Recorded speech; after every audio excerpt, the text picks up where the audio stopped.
14 minggu weekly candle gold nggak lari dari 3.400 naik lagi ke 3.200 dan terus mondar-mandir di range seperti ini. Sebenarnya gold itu mau ke arah mana? Apakah dia mau bikin all time high lagi karena Bitcoin udah kembali membuat all time high lagi, atau dia mau mengejar area low side liquidity-nya yang juga masih menjadi timing di time frame besar? Kita masuk analisanya ke video ini.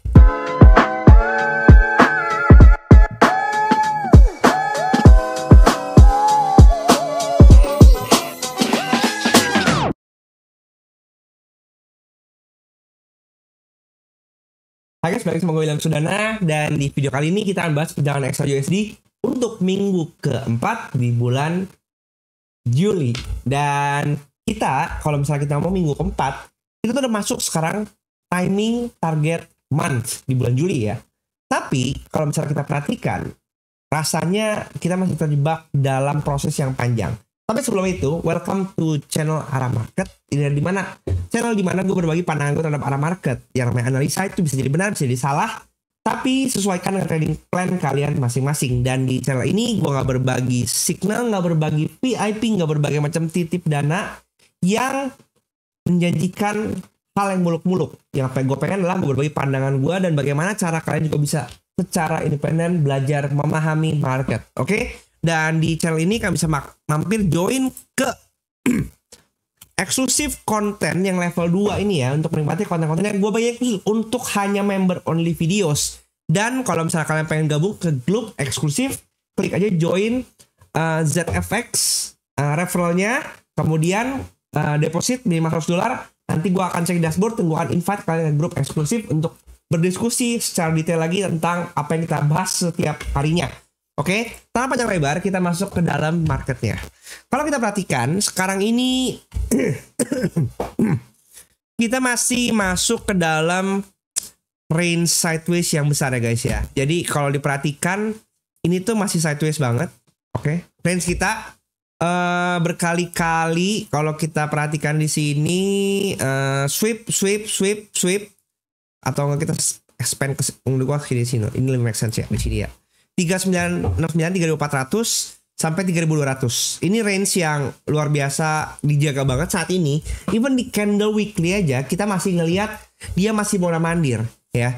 Di sini kita perhatikan ini sweep, ini fake breakouts ya, karena dari setelah dia nge-break ini dia turun naik ke bawah masuk ke dalam range lagi ya. Sedangkan di bawah di sini 300 sweep. Oke. Sekarang pertanyaannya, dia akan ke atas atau dia akan ke bawah gitu. Karena kalau kita ngomongin dari timing, dua timing yang berbeda, di timing semester dan timing quarter, kita masih dalam timing busurnya. Yang dimana kita udah bahas di video member only yang di sini nih ya, alur cerita Gold Q3, kalian pasti tahu di mana area-areanya ya. Ini gue bahas jelas di sini gitu. Tapi memang pergerakannya masih mondar-mandir dalam sideways weekly range yang sangat amat besar. Dan buat para trader swing ya, menurut gue sih ini belum waktunya untuk kita swing karena nggak ada momentum sama sekali. Kenapa gue bisa bilang nggak ada momentumnya? Gue akan cocokin ke BBMA. Oke. Ini kemarin ada yang komplain juga. Wah, metodenya baik banget yang dipakai. Ada Kopta, ada Musang, ada Fibonacci, ada BBMA juga. Mau pakai yang mana gitu? Kalau buat gue, ini adalah bagaimana cara gue menganalisa dan menggunakan beberapa pendekatan untuk melihat ada nggak pergerakannya. Kita mau tarik garis bisa, mau pakai satu cara bilang oh kita akan naik ke atas bisa. Tapi kan kalau gue lebih milih kayak confluence apa yang bisa gue dapet dan kenapa harganya masih sideways. Oke. Kalau gue dari sini BBMA ini masih dalam area MA high dan MA low-nya ya. Masih di tengah-tengah. Dia belum bisa ke atas, belum bisa ke bawah. Kalau kita perhatikan di sini, ini dia ada extreme sell, kemudian TP wajib di sini, kemudian dia coba untuk maju lagi ke atas, belum ada. Bisa jadi ini bentuknya momentum hilang volume (MHV) yang bisa berpotensi untuk ngebablas ke area bawah sini, ya di sekitar 3277 ini. Tapi belum ada tanda-tandanya juga di mana di daily. Di daily pun kita ngelihat, ini di daily kita masih ada range sideways besar ya. Ini sideways besar. Lihat, bisa kita perhatikan di sini. Ini sideways. Ini sideways. BB-nya juga datar. Bollinger Band-nya datar. Maka belum ada momentum lagi nih. Ini memang sejalan gitu searah. Semuanya sideways kronis. Ya, kalau perhatikan di sini belum bisa break. Bahkan yang di candle ini aja, yang hari Rabu, yang Trump bilang bahwa dia mau pecat Powell kan langsung mental ke atas ya, 500 pip ya. Abis itu kena upper band daily di sini, kena pantul lagi 337, kena pantul lagi jeder ke bawah. Ya, sama ini juga karena dia belum berhasil ini, makanya masih gantung banget. Oke. Di H4 juga sama, kita perhatikan. Ini kena upper band, langsung reject. Ya, BBMC datar juga, makin lama makin mencup. Kita tunggu aja. Mungkin minggu depan akan ada momentum besar yang akan memberikan jalannya kira-kira mau kemana. Tapi selama dia masih dalam bentuk posisi seperti ini, ya, maka upper BB dia akan turun lagi ke bawah, keluar BB. Kemudian naik turun tengah sama seperti ini. Turun, naik turun. Pergerakan sideways yang kronis. Di H1 pun sama. Ya, dia ada momentum, kemudian nggak sanggup, belum tahu lagi. Jadi kalau dari sini tuh, ini bisa dari Bollinger Band ini ya menunjukkan kalau misalnya harga memang lagi sideways. Oke, tapi ancang-ancangnya seperti apa? Kita buka dari point of view peta. Untuk minggu depan kita perhatikan di sini kita lihat ya. Harga saat ini masih ada di area BC monthly, area pivot monthly ya, area pivot monthly.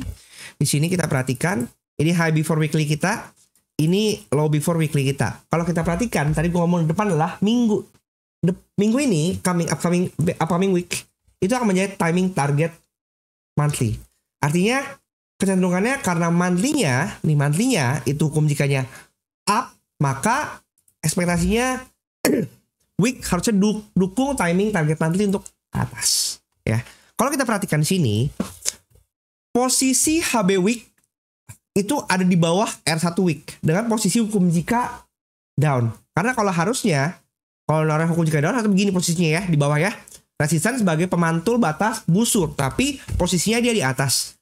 Dengan kondisi kalau kita perhatikan kondisi candle rejection di bawahnya kencang, bisa jadi dia akan naik ke atas. Gitu. Bisa jadi akan momentum ke atas ya. Di sini akan momentum ke atas sekitar area 3.400 karena di sini juga ada R1 monthly ya. Di sekarang 3394 gitu. Maka menurut gua 3390 atau 3394 bisa menjadi area pantau kita untuk dia kedorong ke bawah. Berarti itu sekitar gimana? Sekitar 400 pip dari harga saat ini ya. Harga saat ini. Oke, 3.396, 3.390 bisa menjadi area pantauan kita untuk dia di reject ke bawah. Tapi pun kalau misalnya dia enggak, dia akan ke bawah dulu, mungkin akan kejar bawah lagi. LB week kita di 3309, tapi S1 week kita ada di 3322. 3322 juga bisa berpotensi untuk menjadi area pantulan untuk kita buy. Kita turun lagi ke bawahnya. Ya, kita lihat dari sisi strukturnya. Supaya kita punya confluence. Ada apa memang di area tersebut. Oke, kita turun lagi. Ini adalah coret-coretan kita minggu lalu. Kalau kita perhatikan, minggu lalu kita harusnya ya, kalau kalian ngikutin, ini area entry yang gue set di area 3324 sampai 3310 cocok. Harusnya kalian dapat. Kita punya 2 kali kesempatan kemarin. Oke. Di hari Selasa, pas dia break ke sini masuk area optimal trade entry kita 3324 sampai 3316 ya, 3318 ya. Nah, ini kan pantauan ke atas nih. Dapat ya areanya ya. Gua personalnya gue main entry di sini karena ini memang area base ini. Area base yang di sini, ini area pantauan. Emang gue udah bilang di grup juga gue ingatkan lagi ini area pantauan kita. Rally base rally H4. Nah, pas banget di sini masuk, dia mantulin ke atas, dapat lah 200 pip, 300 pip, easily dapat. Harusnya dapat. Oke. Kemudian dikasih lagi kesempatan dia dari sini reject ya. Tadi kan kalau kita lihat di sini ada BBH4, dia kena upper BB, dia reject lagi ke bawah. Masuk lagi ke area 3310. Kemarin pun kita sebut 3310 untuk area entry kita. Jadi di sini dapat lagi entry. Dapat lagi nih. 3310 sampai 3361 ya. Gua kemarin masuk gitu, gua bilang 3315 kalau salah, keluar di 3350-an gitu. Itu dua area. Jadi walaupun sideways, puji Tuhan, gue sendiri minggu lalu profit sekitar berapa ya, gue lupa, 5% gitu kalau nggak salah ya. Jadi lumayan untuk mingguan dengan posisi market yang sangat sideways masih bisa profit, puji Tuhan.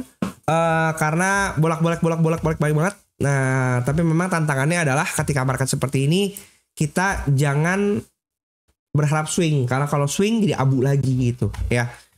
Kalau posisi sekarang, kalau kita ngelihat sih, sebentar kita hapus dulu karena ini udah ini kita bisa perhatikan 3394. Menurut gue ini masih di area bagus ya. Tadi kita udah bilang 3394. Bahkan kalau kita masih mengacu kepada setup yang H4 ini ya, kan ini dia baru masuk sini ya. Ini masuk, kemudian bisa jadi ke atas 3394. Mungkin spare sama 3406.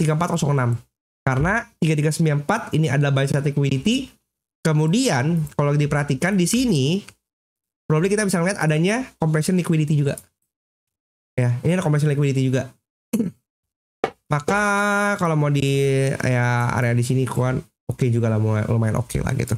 Maka itu kalau misalnya ketika udah masuk nanti 3394, mungkin dia bisa sampai sweep ke 33406, bisa menjadi area pantauan kita untuk kita sell. Oke?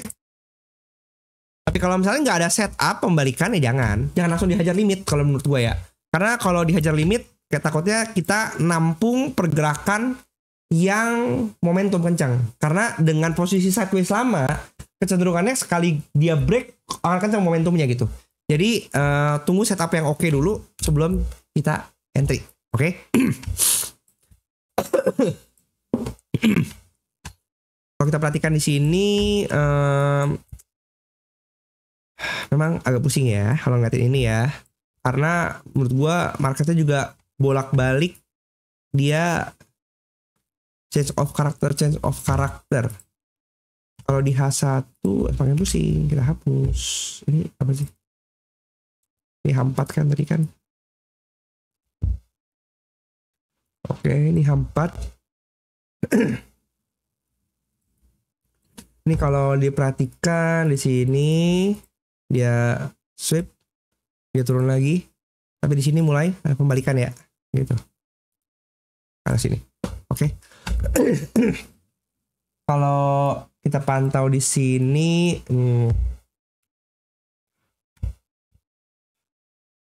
sideways begini, aku tidak suka market sideways seperti ini.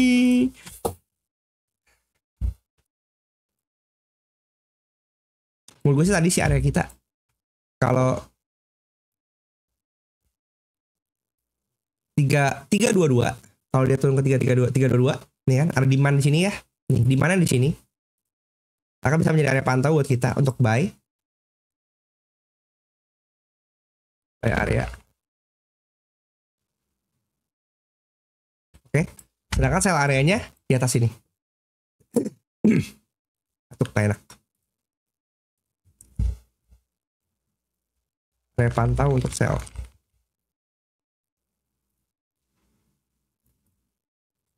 Oke, dua area itu sebagai area pantau kita. Ya. Ini area A1, kemudian ya. Di sini kita bisa ya, ini area oke nih. Nih. Area sini ya. Nih. Cocokan 3380 sampai 3393. Kalau dia break ke arah sini, nah, sweep dulu di sini. Kalau gagal di area sini, maka nextnya ada kan di sini, ya 3411. Ini area, ini juga lihat nih, perhatikan ini, drop, base drop, ya, drop base dropnya sampai agak dalam, agak sama sini, di sini lagi, baru ke bawah, baru ke sini. Ya, maka ini area base kecil yang akan bisa memantulkan. Ini dekat mana? 3406, ini 3411. Area kita di situ sih. Ini rawan liquidity semua ya menurut gue ya. Aduh. Jadi sabar-sabar aja menunggu kita. Minggu depan sih kita nggak punya banyak berita ya. Setelah pasca rilis CPI yang dia di atas rata-rata gitu, minggu depan tanggal ya hari Selasa ya. Powell akan speak gitu. Rabu biasa aja, Kamis jobless claim, S&P Global Manufacturing PMI, durable goods. Oke, jadi mungkin kalau bisa ngeliat dari sini sih berita beratnya di hari Rabu dan hari Kamis. Hari Selasa malam ada Powell speak ya. Tapi apart from that, menurut gua kita belum ada momentum, akan acara seperti sideways dulu. Kalau masalah mau aman sih, kalau mau kita pasti ya, menurut gua kita bisa tunggu dulu sampai ada candle yang terjadi momentum. Nih contohnya di mana? Kalau misalnya di H4 ada momentum, nah minimal dia kalau dia di sini ke atas tembus ke sini ya, salah bukan gitu, begini. Ada candle seperti ini, maka lebih enak ketika nanti dia retrace masuk lagi ke atas gitu. Ya, seperti itu kira-kira guys ya. Sideways, no choice, dia akan bolak-balik doang. Tapi yang paling aman menurut gua adalah jaga MM kalian, dan kita bisa trading pendek-pendek dulu karena range-nya juga lebar, maka potensi dapetin $100 pun masih sangat possible untuk melakukan trading intraday. Segitu aja, jangan lupa di subscribe, dan kalau kalian pengen coba untuk ZFX udah available di MT5, klik aja di link video deskripsi di bawah, depot $100. Gua akan invite kalian ke grup eksklusif ZFX yang di sana ada beberapa mentor yang bisa menjadi panduan juga kalian untuk tanya jawab. Sampai jumpa di video selanjutnya. Bye bye.